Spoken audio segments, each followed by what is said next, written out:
इस वीडियो में हम लोग डिस्कस करेंगे जैक बोर्ड 2020 का क्लास 11 का क्वेश्चन पेपर कंप्यूटर का है। इससे ये क्वेश्चन इंपॉर्टेंट है, इसमें से बहुत सारा एमसीक्यू पूछ सकता है 2024 में। हम लोग इसके प्रीवियस वीडियो में 2022 का भी डिस्कस कर चुके हैं और 2023 का भी, उसका भी आप लोग वीडियो देख लेना जो नहीं देखे हो। ठीक है, यही 3 साल में से 90% चांस है पूछने का। तो स्टार्ट करते हैं। The first generation computer used dash for internal operation. तो वैक्यूम ट्यूब होगा इसका आंसर। ठीक है, फर्स्ट का option number 1। A nibble is a group of 4 bits, option number 2। Next, raw fact and figures are called data, इसका correct answer data होगा। Cray XMP14 is a super computer.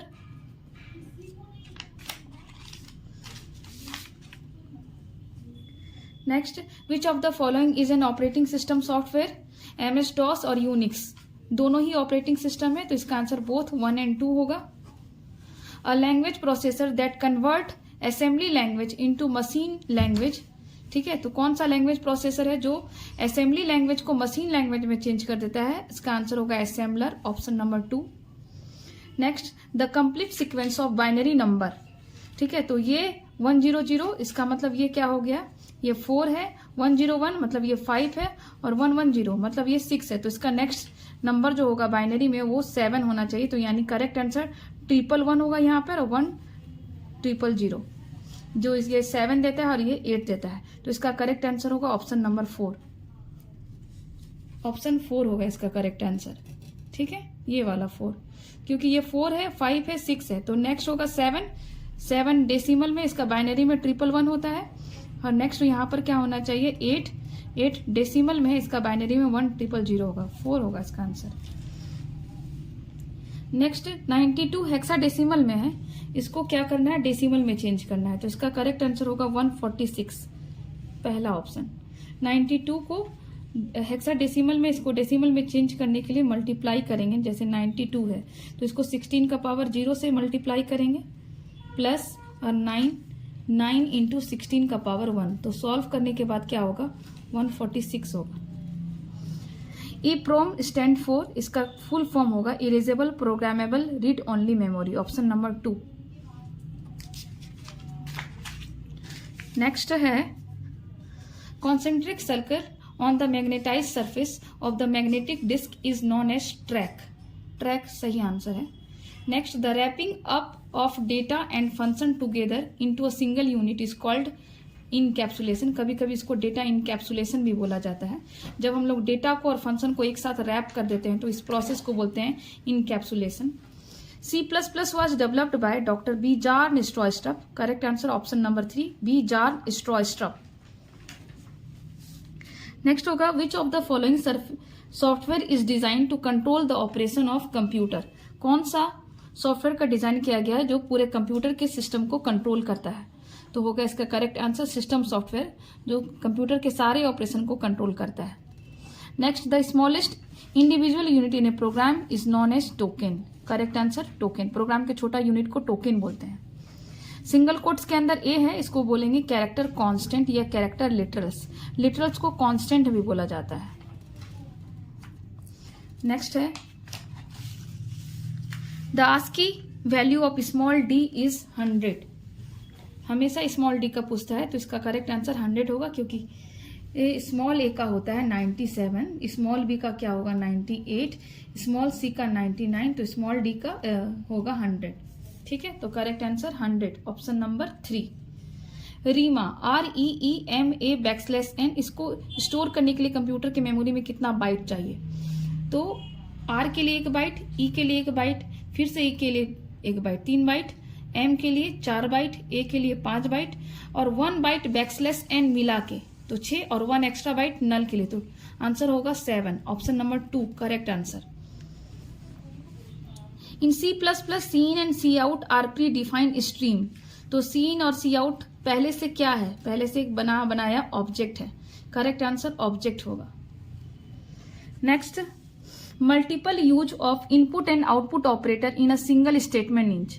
जब हम single statement में input और output operator का एक से ज्यादा बार यूज करते हैं तो इस प्रोसेस को बोला जाता है cascading. Next, syntax error comes when. कब होता है syntax error? Rules of programming language is violated. जब हम रूल को तोड़ते हैं प्रोग्रामिंग लैंग्वेज का। तो option number 1। A variable that hold memory address is called pointer. Pointer correct answer होगा। पॉइंटर ही मेमोरी के एड्रेस को स्टोर करता है।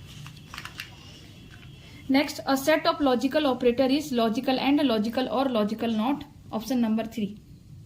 Next, x equal to plus plus Y plus 2 into Y. Y का value पहले से 6 है तो प्री इंक्रीमेंट है तो 6 से पहले क्या हो जाएगा 7। 7 प्लस 2 इंटू वाई। वाई का वैल्यू क्या है 7, तो इसको सॉल्व करेंगे तो आंसर होगा 21। Option number 2। Prefix increment and pre decrement operators follow the rule. पहले चेंज करता है देन यूज, क्योंकि पहले प्री लगा हुआ है तो पहले चेंज होगा उसके बाद यूज करेगा। ठीक है, option number 1। Next, in C++ every statement end with semicolon. हमेशा सेमीकोलन से खत्म होता है C++ में हर एक statement. In C++ programming strcat function is used. strcat cat मतलब कॉन्कैटिनेशन होता है, तो strcat फंक्शन का यूज किया जाता है टू स्ट्रिंग्स को जोड़ने के लिए, कॉन्कैटिनेट करने के लिए। तो option number 4, concatenating the two strings को जोड़ता है। The while loops evaluate a test expression entry into the loop. While loop में कंडीशन कहाँ चेक करते हैं ये पूछता है। बिफोर, एंट्री करने के पहले, लूप बॉडी के जाने के पहले एक्सप्रेशन को चेक करता है, कंडीशन को चेक करता है। तो option number 2। Next, which of the following is correct statement? Variable name must start with underscore. ऐसा बात नहीं है, वेरिएबल अंडरस्कोर से शुरू होना चाहिए तो ये गलत। वेरिएबल मस्ट हैव डिजिट, नहीं, ऐसा कोई कंपलसरी रूल नहीं है। Variable must have white space, ऐसा कोई जरूरी नहीं है। Keywords can not be a variable name. Keywords का यूज कभी भी वेरिएबल के नाम में यूज नहीं किया जाता है, तो यही करेक्ट आंसर होगा। Option number 4। In C++ array index always start from 0। Array में इंडेक्स कहां से शुरू होता है? 0 से। Option number 1। Jump statement is are.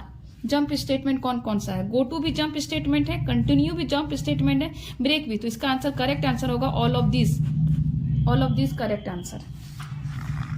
Next, if an array is declared as int A66 then how many documents can be stored? A66 है, 2D array बना रहे हैं जिसमें 6 रो है और 6 कॉलम है।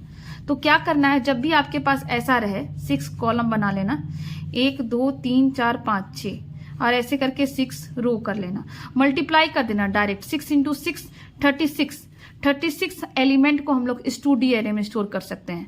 6 रो बनाओ और 6 कॉलम, 1 2 3 4 5 6 और इसी तरह 1 2 3 4 5 और 1 6। टोटल काउंट करोगे तो 36 होगा। 36 एलिमेंट को हम लोग स्टोर करा सकते हैं। Where does the execution of the program is start? तो मेन फंक्शन से हमेशा प्रोग्राम का एग्जीक्यूशन स्टार्ट होता है। Which header files belong to the function is lower? Is lower predefined function है, इसका हेडर फाइल का नाम बताओ। तो करेक्ट आंसर होगा ctype.h। ctype.h में इज लोअर फंक्शन को बना के रखा गया है। नेक्स्ट है the logical sequence of step by step solution for a given problem is called. यहाँ पे लॉजिकल सीक्वेंस दिया है, अगर यहाँ पे दिया रहे पिक्टोरियल रिप्रेजेंटेशन तब इसका आंसर फ्लो चार्ट होगा, लेकिन लॉजिकल सीक्वेंस है इसलिए इसका करेक्ट आंसर होगा एल्गोरिदम। एल्गोरिदम होगा जिसमें हम लोग कोई भी प्रोग्राम के प्रॉब्लम को सॉल्व करते हैं step by step logical sequence के द्वारा। तो option number 1। Loading the operating system file into a main memory is called booting process. जब हम कंप्यूटर को स्टार्ट करते हैं तो मेन मेमोरी से ऑपरेटिंग सिस्टम मेन मेमोरी से उठ के सेकेंडरी मेमोरी से उठ के मेन मेमोरी में आता है, तो इस प्रोसेस को बोला जाता है बूटिंग प्रोसेस। ऑपरेटिंग सिस्टम पहले से कहाँ रहता है? सेकेंडरी मेमोरी में। जैसे हम कंप्यूटर स्टार्ट करते हैं तो सेकेंडरी मेमोरी से ऑपरेटिंग सिस्टम मेन मेमोरी में आता है, तो इस प्रोसेस को बोलते हैं booting process. Next, the pointing device among the following is. इसका आंसर होगा जॉयस्टिक। जॉयस्टिक एक पॉइंटिंग डिवाइस है। Next, the brain of the computer is, सबको जानते होंगे पहले से, CPU होगा। नेक्स्ट, B2F हेक्साडेसिमल में, इसको ऑक्टल में चेंज करेंगे तो इसका आंसर होगा 5457। Correct answer option number 2। Next है DBMS stand for database management system. DBMS का फुल फॉर्म होता है data base management system. Option number 1। Next है 2's complement of binary number is calculated by adding 1 its 1's complement. Thank you so much. इसको देखो, ये बहुत important है.